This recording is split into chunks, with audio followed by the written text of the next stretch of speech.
Yeah, all right. So let's do part 2 of building riffs or licks or whatever you want to call it. We were doing E major minor pentatonic, but you can just as well do A because it's awesome, or B because you can.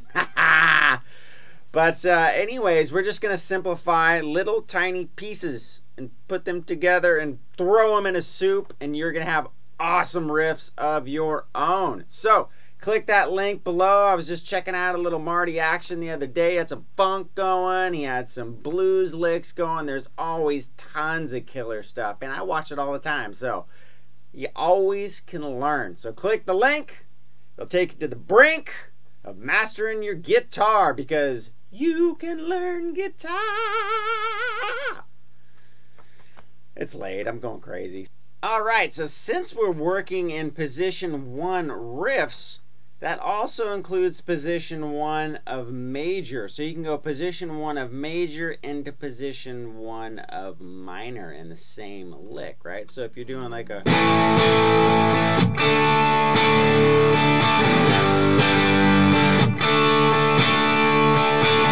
You can start off like a...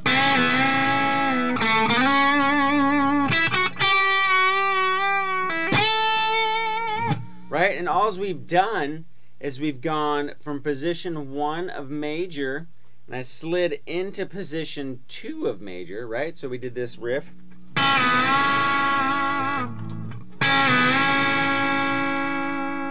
So all I'm doing is I'm basically bending this string right here, the G string 4th fret, into the 3rd of A.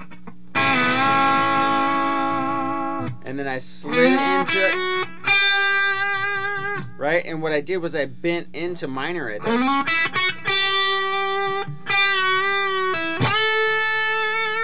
And then right into position 1 minor pentatonic. Right? So we went...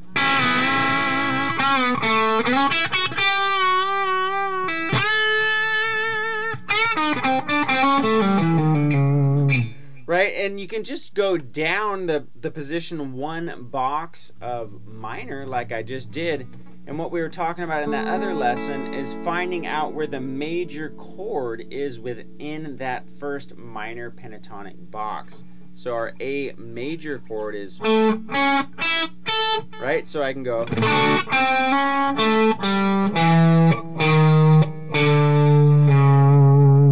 Right, now that note right there, that 3rd, also occurs up here. It's just a lower octave. And all I did is just walk down chromatically. So I went inside that minor box, and then we went to a major 3rd, which is in that major.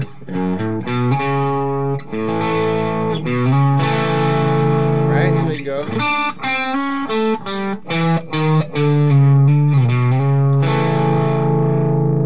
Right, and we've stayed in all of position 1 of both major and minor, but we just combine the two. Now the simplest riff to combine those two is like we normally do in minor pentatonic. Right? Same thing.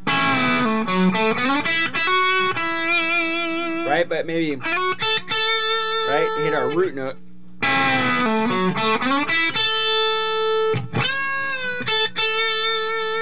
Right?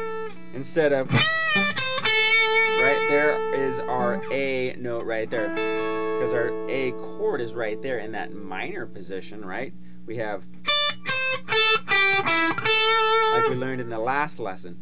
So what we're going to do is go from position 1.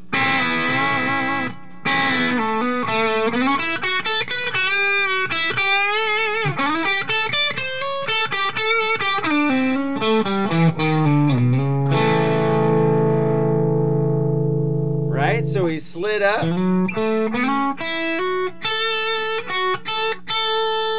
And then we can go. One of the last riffs we learned from the last lesson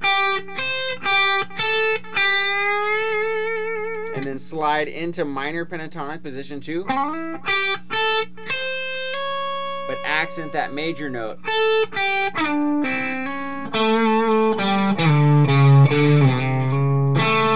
Or, right, we can go minor.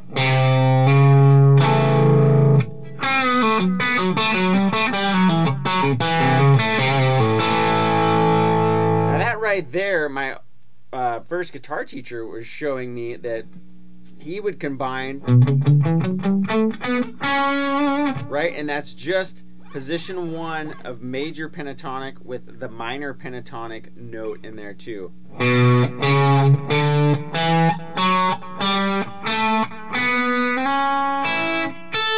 Right, and you can get those cool.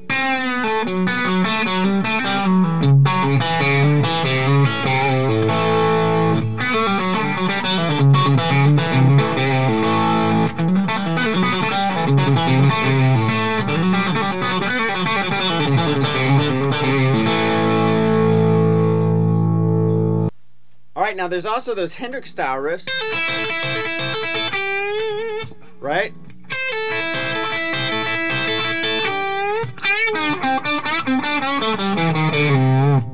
So we've combined major and minor there just by using some of the chromatic notes. But what we did was he pulls off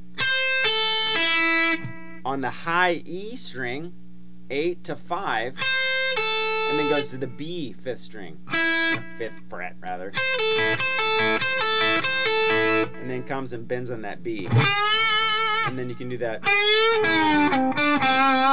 where you're just bending up the 8th fret of the B string, and let the 2nd finger, while that string is bent, grab the G string 7th fret and come down. So we got.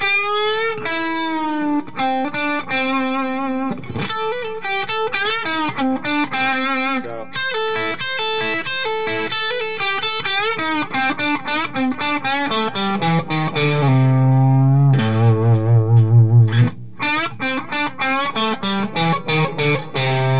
Now don't forget those little quarter note bends. Those are everything in blues playing. It really provides all that feel it takes into,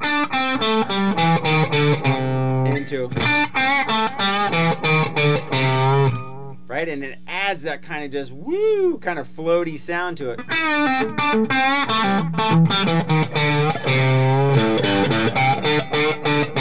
Right, that real Billy Gibbons.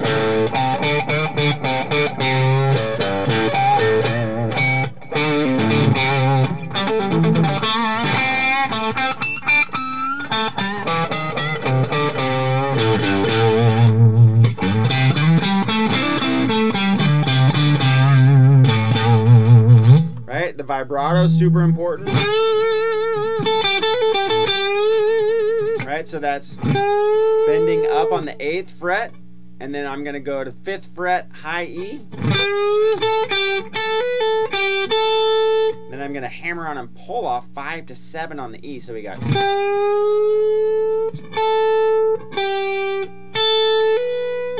Back to 8 on the B, 5 on the E, and then bend up.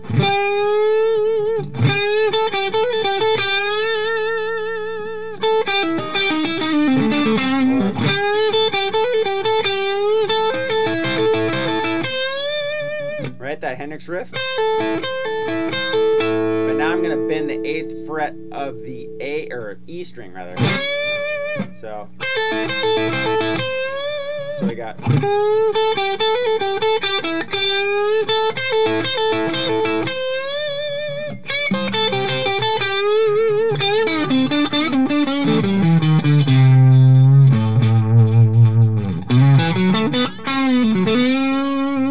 Or you can go.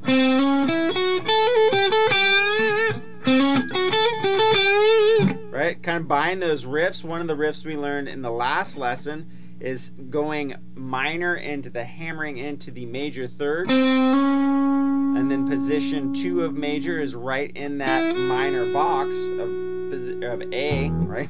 It's getting late, I'm starting to be that, right? And then we'll combine it with that riff.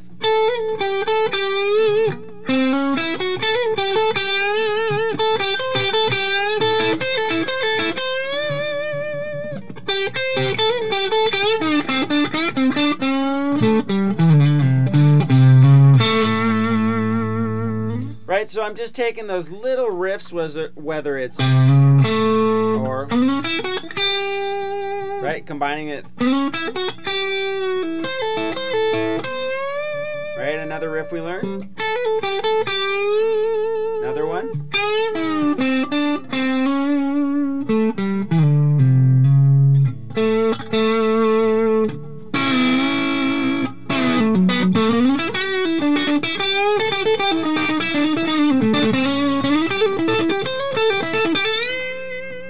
Right? That's a cool one. You're bending up the 8th fret, or the 10th fret rather, a step and a half.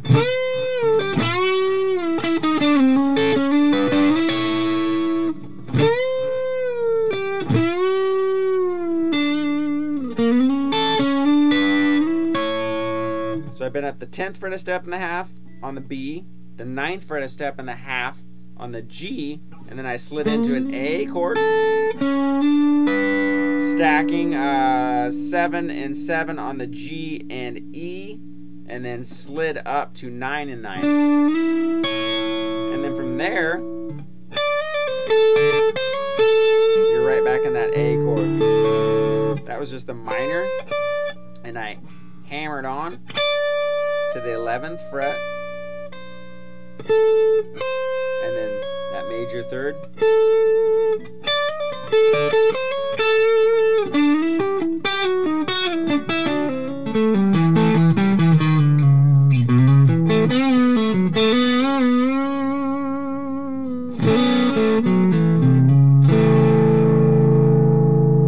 Right, so that kind of covers position 1 and position 2 of both major and minor. That's a lot of different little ideas. Now, of course, make those your own. You know, I've spent years kind of tweaking and taking a little from this guy and a little from that guy and a lot from my buddy Mark. And just kind of try to come up with my own thing. You know, you learn other people's riffs note for note, and then just kind of bend and twist them your own way and kind of throw all the players you like into a big soup and hopefully come up with something, you know, kind of your own. So work with that. Next lesson we'll do maybe some other positions, maybe work it into a little rhythm playing, or I'll play over maybe a track or something so you can see the riffs put into action. All right, great job, you guys.